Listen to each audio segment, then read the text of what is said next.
Hi, I'm going to show you how to sew a basic face mask with a side pocket and a nose bridge channel. First, I'm taking two pieces of fabric, either 10 by 6 inches or 9 by 6 inches works fine. I'm putting them together and sewing just one side. So say I'm sewing down the right side of that, trimming that up. Then I'm taking it, I'm opening that up, and I'm sewing all along the entire top of that, both of those pieces, about 1/4 of an inch. Turning that over, doing the same thing all along the bottom, sewing that 1/4 of an inch. Then on the right side, I'm folding that over about 1 inch, sewing down, making a 1-inch channel on the right-hand side. On the left-hand side of it, I'm making a 1/2 inch channel. Those will both be for the pockets. Then I'm taking this whole piece and I'm just flipping it right over. The object is to really cover this first line of stitching that you see here with this piece. So I'm just bringing that right up to the top like that. It's going to look something like this. So I'm going to start sewing here about 1 inch from the bottom right-hand corner, sew down 1 inch, reinforce. So all along the bottom, stopping right at this pin because this is going to be your other side hem channel.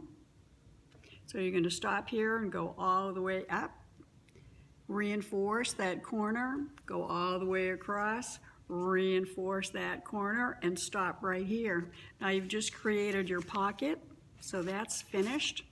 Then you're going to flip that around and you're going to measure off about 3 inches in the very center of the top of the mask and reinforce at each end. You're going to sew a nose bridge channel. Now for that, I'm just taking wire that I got at the hardware store. This is an 18 gauge wire, and I don't know if you can see that loop there. Making a loop on each end with my round nose pliers, and I'm just putting that right in through the pocket, right up into that channel, pushing that in, and just kind of like you'd crimp a pie with your 2 fingers and your thumb, just curve that a little so that will stay in there like that. So, taking a piece of Paracord, and I'm just putting that into one. It's very easy to work with. It's very light. You can take the strings out. Sometimes there's silk strings in there. You can just pull those out.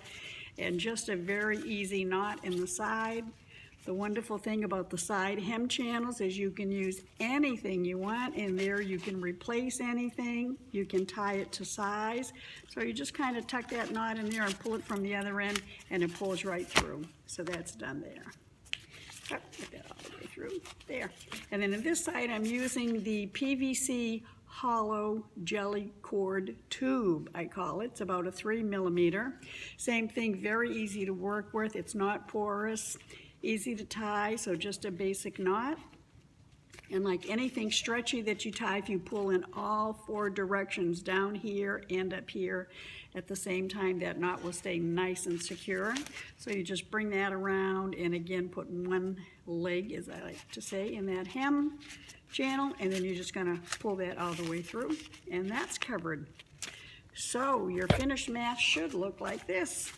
You've got a double-sided, in this case I'm using ripstop, but you can use any kind of tight weave cotton, and you have a pocket to put any extra fabric like this halyard material, whatever you choose to put in there, and then your nose bridge wire. You can also use this nice tight weave batik, so I've got 2 different colors in this that you can use, same technique. One nice feature, this mask is convertible, meaning you can wear it several different ways. You can put one really long cord in there, and that goes around the neck and the top of the head. So a lot of medical people find that that's very comfortable to wear in that fashion. I'm going to show you a very fast, easy mask, either 9 by 6 or 10 by 6 material of any kind. The tight weave cotton is great. I've cut one other piece 1 inch smaller all around. I'm going to fold this very top over, and I'm just going to zigzag that entire hem all along the top, Then I'm going to do the same thing on the bottom. You only need to fold it over once, zigzag that entire top all along. Then on the side, you're going to fold that over 1 inch, zigzag that down. Same thing on the other side. We're zigzagging instead of straight sewing, so you're actually overlapping that hem so you don't have to trim it or fold it over twice. And insert your cord in each end, and voila, you have a mask, a nice double-sided mask. For someone who doesn't need the nose bridge channel or the pocket, it's a really nice, quick, easy mask. And that's it. And I'm calling this mask Dianne's SWAT mask. The SWAT standing for Stay Well Away Today. Thanks for watching. Bye.